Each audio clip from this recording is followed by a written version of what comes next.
Hi welcome to Codefin welcome this video in the React.js machine coding interview question series. यहाँ पर हम React.js के जो interview question हैं मशीन कोडिंग राउंड बेसिकली हम यहाँ पर वो कवर कर रहे हैं। एंड अब तक हमने यहाँ पे इस सीरीज में जितने भी क्वेश्चंस को कवर किए हैं वो सब मुझसे ही पूछे गए हैं। रिसेंटली मैंने बहुत सारे इंटरव्यूज़ दिए थे एंड उसमें जो मुझसे क्वेश्चंस पूछे गए हैं उनको लेके मैंने यहाँ पर ये वीडियोज़ बनाई है। तो ये यहाँ पर फर्स्ट वीडियो है। आप ये सारी वीडियोज़ यहाँ पे चेकआउट कर सकते हो। नाम मैं यहाँ पे ओपनली डिस्क्लोज नहीं कर पाऊंगा। तो एक एडटेक कंपनी है, उसकी सब्सिडरी है एक, उसको मैंने ये इंटरव्यू दिया था। तो उन्होंने मुझसे यहाँ पे ये वाला क्वेश्चन पूछा था। क्वेश्चन बहुत सिंपल है, कुछ भी नहीं है क्वेश्चन में, लेकिन एक उन्होंने यहाँ पे एडिशनल चीज़ मुझसे पूछी थी। तो मेरे को लगा यहाँ पर इस चीज़ की वीडियो बनानी चाहिए। तो यहाँ पर एक सर्चेबल ड्रॉप डाउन मेरे को बनाना है। ठीक है, उन्होंने यहाँ पर मेरे को ये ऑब्जेक्ट दिया था और इस ऑब्जेक्ट के साथ उन्होंने मेरे को एक यहाँ पे ड्रॉप डाउन बनाने को बोला था जिसमें आप सर्च कर सकते हो। एंड अगर आप यहाँ पे कुछ भी सर्च करते हो, मैंने यहाँ पे सपोज मैथमेटिक्स सर्च किया तो यहाँ पर ये आना चाहिए। क्वेश्चन बहुत सिंपल है, कुछ भी नहीं है इस क्वेश्चन में, लेकिन एक हल्का सा कैच है यहाँ पर। ये मेरे पास यहाँ पे 3 डिफरेंट कीज़ हैं। ये यहाँ पे लैंग्वेज है, ये यहाँ पे आईडी है एंड ये यहाँ पे डिस्क्रिप्शन है। तो आप लैंग्वेज से भी सर्च कर सकते हो, आप आईडी से भी सर्च कर सकते हो और आप यहाँ पे डिस्क्रिप्शन से भी सर्च कर सकते हो। जैसे अगर मैं आपको यहाँ पर ये ऑब्जेक्ट दिखाऊँ तो मेरे को ये वाला ऑब्जेक्ट मिला था। मेरे पास यहाँ पे सब्जेक्ट नेम है, आईडी है एंड डिस्क्रिप्शन है। आपको इन तीनों से सर्च करना है। यहाँ पे एक हल्का सा एक ये ट्रिकी पार्ट था। तो इन्होंने मेरे को यहाँ पे बोला था कि आपको सिर्फ एक सब्जेक्ट नेम से इसको सर्च नहीं करना, आपको यहाँ पे जो दोनों कीज़ हैं बाकी यूज़र उनसे भी सर्च कर सकता है। तो अगर सपोज मैं यहाँ पे लिखता हूँ मैथ 101, तो आप यहाँ पे देखो ये इससे यहाँ पे सर्च कर रहे हैं। मैं यहाँ पे सपोज लिखता हूँ इंट्रोडक्शन, तो ये यहाँ पे इससे भी सर्च कर रहा है। मैं यहाँ पे लिखता हूँ सपोज फंडामेंटल्स, तो आप यहाँ पे देखो ये फंडामेंटल्स सर्च कर रहा है। मैं यहाँ पे लिखता हूँ LIT 301, तो आप यहाँ पे देखो ये यहाँ पर इससे भी सर्च कर रहा है। ये यहाँ पर क्वेश्चन है, बहुत सिंपल क्वेश्चन है। ठीक है, इसको यहाँ पे फटाफट देख लेते हैं। तो यहाँ पर मैंने एक रिएक्ट का सैंडबॉक्स बना दिया with the name search drop down. इस सॉल्यूशन का जो ये लिंक है ये आपको मिल जाएगा वीडियो डिस्क्रिप्शन में। सबसे पहले यहाँ पर मेरे को जो ऑब्जेक्ट दिया गया था, ऑब्जेक्ट ये मैंने नहीं बनाया था, ये ऑब्जेक्ट मेरे को वहीं से मिला था। सबसे पहले मैं यहाँ पर उसको डाल लेता हूँ। मैंने यहाँ पर एक फाइल बनाई data.js के नाम से कॉन्स्टेंट फोल्डर के अंदर, और मैंने यहाँ पे आइटम्स के नाम से ये जो एरे मेरे को मिला था ये मैंने यहाँ पे इसके अंदर डाल दिया। उसके बाद मेरे को यहाँ पे कंपोनेंट बनाना है। तो यहाँ पर सबसे पहले यहाँ पर एक कंपोनेंट ले लेते हैं। तो मैंने यहाँ पर सबसे पहले एक फोल्डर बनाया कंपोनेंट्स के नाम से। इसके बाद मैं यहाँ पर एक ड्रॉप डाउन डॉट JSX के नाम से मैंने यहाँ पर एक ये बनाया। एंड यहाँ पर सपोज मैं ये ले रहा हूँ, ठीक है, ड्रॉप डाउन, एंड इसको यहाँ से करते हैं return export default and drop down. यहाँ पर इसके बाद मेरे को यहाँ पे क्या काम करना है, मैं यहाँ पर एक डिव ले रहा हूँ। ठीक है, मैंने यहाँ पर एक पेरेंट डिव लिया और पेरेंट डिव के अंदर मेरे को यहाँ पे input type physicals to text चाहिए। मेरे को यहाँ पे एक ये चाहिए, ठीक है, एक सर्च फील्ड चाहिए मेरे को यहाँ पे। उसके बाद अपन यहाँ पे क्या कर सकते हैं, एक यूएल के अंदर, ठीक है, और यहाँ पे यूएल के अंदर मैं यहाँ पे उसको डिस्प्ले करवा सकता हूँ। मतलब कि जो मेरे पास यहाँ पे सभी आइटम्स हैं जो कि यहाँ पे कॉन्स्टेंट फाइल के अंदर है, उसको मैं यहाँ पे डिस्प्ले करवा सकता हूँ। तो सबसे पहले तो यहाँ पे चलते हैं app.js के अंदर, और app.js के अंदर यहाँ पर जो आइटम्स हैं उसको मैंने यहाँ से निकाला। ठीक है, कहाँ से आएगा, ये आएगा आपका यहाँ पे कॉन्स्टेंट्स के अंदर से, और यहाँ पे मेरे पास एक फाइल है data.js के नाम से। और अब मैं यहाँ पे क्या काम कर सकता हूँ, सबसे पहले तो मेरे को यहाँ पे जो ड्रॉप डाउन कॉम्पोनेंट है मेरा उसको मेरे को यहाँ पे इम्पोर्ट करना पड़ेगा। और यहाँ पे ड्रॉप डाउन को मैं यहाँ पे रेंडर कर रहा हूँ। ड्रॉप डाउन मैंने यहाँ पे डाला with a self closing tag.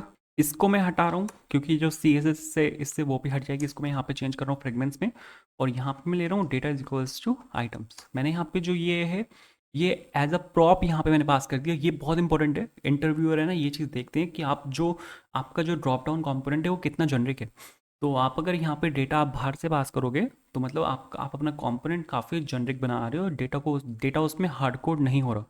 तो करने को तो ये जो यहाँ पे आइटम्स को मैंने यहाँ पे इंपोर्ट किया, ये मैं डायरेक्टली यहाँ पर भी इंपोर्ट कर सकता था, बट उससे क्या होता कि जो अपना कंपोनेंट होता वो काफ़ी हार्ड कोडेड हो जाता उस पर्टिकुलर डेटा को लेके। तो इस वजह से आप कोशिश करो कि चीज़ों को बाहर से ही एज अ प्रॉप उसमें पास करो। मैंने यहाँ पे स्टेट को मैंने यहाँ पे इंपोर्ट कर लिया। उसके बाद मैं यहाँ पर ले रहा हूँ const items and set items is equals to use state, and यहाँ पे जो इनिशियल डेटा है वो मैंने यहाँ पर पास कर दिया। ठीक है, और ये यहाँ पे बहुत मस्त है। उसके बाद यूएल के अंदर आपको यहाँ पे क्या काम करना है, आइटम्स को यहाँ पे मैप कर लेते हैं, आइटम्स डॉट मैप। और मैंने यहाँ पे सपोज आइटम लिया एंड बहुत सही। इसके बाद एक डिव ले लेते हैं। डिव के अंदर मैं यहाँ पे एक स्पैन टैग ले रहा हूँ, और स्पैन टैग के अंदर आइटम सब्जेक्ट नेम ये मैंने यहाँ पे एक सब्जेक्ट नेम ले लिया, उसके बाद यहाँ पे स्पैन टैग आ जाएगा आपके पास, और फिर यहाँ पे स्पैन आ जाएगा और आइटम डॉट ID, और यहाँ पे आ जाएगा स्पैन, फिर एक और स्पैन आ जाएगा और आइटम डॉट DESC जो डिस्क्रिप्शन है, ठीक है, यहाँ पर वो आ जाएगा। और यहाँ पे आपका डिव जो है वो क्लोजिंग डिव, और आप यहाँ पे देखो मेरे पास यहाँ पे सब कुछ आ चुका है, लेकिन स्पैन टैग क्या करते हैं, वो एलिमेंट्स को नेक्स्ट लाइन में मूव नहीं करता, तो आपको यहाँ पे अलग से BR डालना पड़ेगा इन दोनों में, ताकि जो एलिमेंट्स हैं वो यहाँ पे नेक्स्ट लाइन में मूव हो जाए, कुछ इस तरह। ठीक है, डिव को रिप्लेस करते हैं LI से, कुछ इस तरह, ताकि मेरे पास यहाँ पे ये आ जाए। अब मेरे को यहाँ पे क्या काम करना है, मेरे को यहाँ पे ये जो इनपुट टेक्स्ट के अंदर आप जो कुछ भी यहाँ पे स्टोर कराओगे उसको मेरे को वहाँ पे डालना है। ठीक है, तो इसके लिए हम यहाँ पे क्या काम कर सकते हैं, उससे मेरे को वहाँ पे सर्च करना है, डालना नहीं है कहीं पे, सर्च करना है बेसिकली। तो मैं यहाँ पर एक स्टेट ले रहा हूँ टेक्स्ट के नाम से, और मैंने यहाँ पर लिया सेट टेक्स्ट।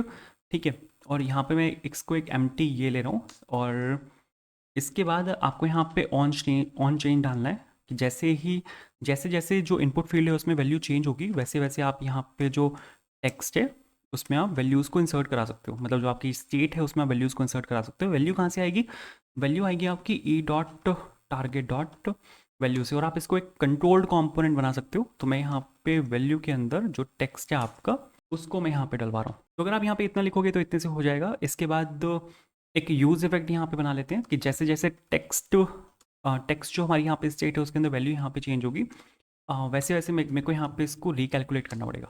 तो यहाँ पे एक यूज इफेक्ट में यहाँ पे ले रहा हूँ, ठीक है, और यूज इफेक्ट मेरा यहाँ पे, और यूज इफेक्ट की जो एरे डिपेंडेंसी है उसमें यहाँ पे टेक्स्ट डाल रहा हूँ, ताकि जैसे जैसे यहाँ पे टेक्स्ट चेंज हो वैसे वैसे आपका यूज इफेक्ट यहाँ पे बार बार कॉल होता जाए। उसके बाद मेरे को जो ये आइटम्स हैं उनको यहाँ पे फिल्टर करना है, ये जो मैं यहाँ पे डिस्प्ले करवा रहा हूँ इनको यहाँ पे मेरे को फिल्टर करना है। तो फिल्टर आइटम मैंने यहाँ पर लिया, और आइटम्स डॉट फिल्टर का मैं यहाँ पे यूज़ कर रहा हूँ, एक एक आइटम को यहाँ से निकाल लेंगे। इसके बाद सबसे पहले यहाँ पे मेरे को क्या काम करना है, आपको यहाँ पे जो भी आपने यहाँ पे इस टेक्स्ट फील्ड के अंदर वैल्यू इनपुट करी है उसको मेरे को लोअर केस में कन्वर्ट करना पड़ेगा, क्योंकि अगर ये वैल्यू आपके यहाँ पे फर्स्ट वर्ड कैपिटल है और ये सब वैल्यूज़ आपके यहाँ पे स्मॉल हैं, तो और आपने यहाँ पे सभी वैल्यूज़ यहाँ पे स्मॉल डाल दी या फिर सभी वैल्यूज़ कैपिटल डाल दी, तो केसिंग की, तो वहाँ पे जो केस होगा ना उसकी वजह से क्या होगा कि वो सर्च नहीं कर पाएगा। तो आपको इन सभी वैल्यूज़ को लोअर केस में कन्वर्ट करना पड़ेगा। ऊपर से आपको ये जो यहाँ पे टेक्स्ट फील्ड में वैल्यू आएगी इसको भी आपको यहाँ पे लोअर केस में कन्वर्ट करना पड़ेगा। तो हम यहाँ पर एक काम कर सकते हैं, मैं यहाँ पर ले रहा हूँ सपोज लोअर केस टेक्स्ट, और जो आपका टेक्स्ट है, ठीक है, जो आप इनपुट फील्ड में वैल्यू डाल रहे हो उसको मैं यहाँ पे लोअर केस में कन्वर्ट कर रहा हूँ। उसके बाद मैं यहाँ पे रिटर्न कर रहा हूँ। अब तक हम क्या करते थे, अगर मेरे को सिर्फ एक फील्ड पे उसको सर्च करना है, मतलब कि मेरे पास अभी यहाँ पे मैंने आपको क्या बोला, मेरे पास यहाँ पे 3 फील्ड्स हैं, सब्जेक्ट नेम है, ID है एंड यहाँ पे डिस्क्रिप्शन है। बट अगर आपको सिर्फ सब्जेक्ट नेम पे इसको सर्च करना होता तब तो ये बहुत आसान था, आपको कुछ नहीं करना था, बस यहाँ पे आपको लिखना होता item dot to lower case and dot includes, और यहाँ पे आप सिंपल डालते थे लोअर केस टेक्स्ट। अगर आप यहाँ पे इतना लिख देते ना तो ये इतने से हो जाता। उसके बाद आपको बस यहाँ पे कुछ नहीं करना था, सेट आइटम्स के अंदर आपको यहाँ पे जो फिल्टर्ड आइटम्स हैं यहाँ पे वो डालने थे। ये यहाँ पे बोल रहे हैं कि item dot to lower case is not a function, या बिल्कुल, क्योंकि जो टू लोअर केस है वो आपकी एक स्ट्रिंग पे चलता है, और यहाँ पे जो आइटम है वो एक ऑब्जेक्ट है।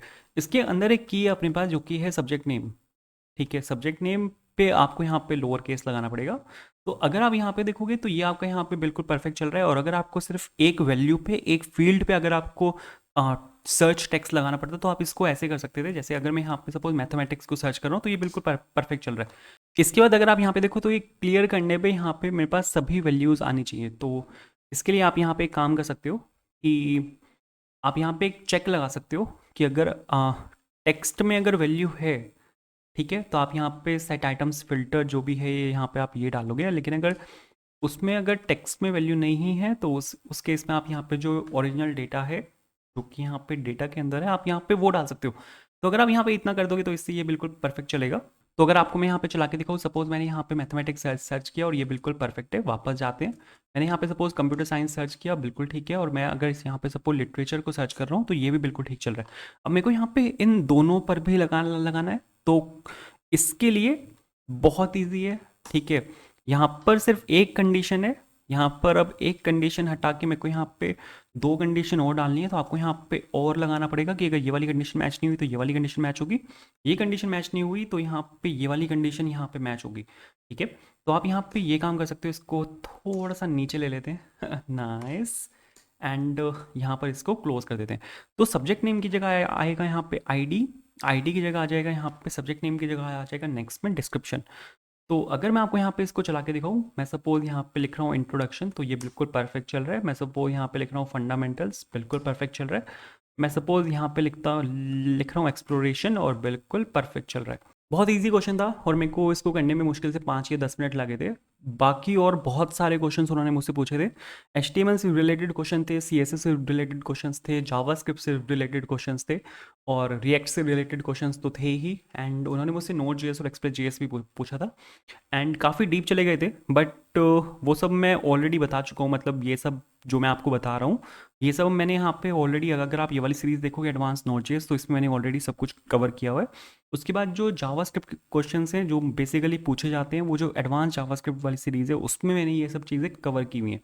तो आप ये सारी वीडियोज़ यहाँ पे देख सकते हो। ठीक है, एंड कुछ उन्होंने मुझसे एक DSA का क्वेश्चन भी पूछा था, वो बहुत इजी था, मैंने जावास्क्रिप्ट की हेल्प से कर दिया था। तो अगर आपको इसमें कोई इशू है तो मेरे को कमेंट में बताना।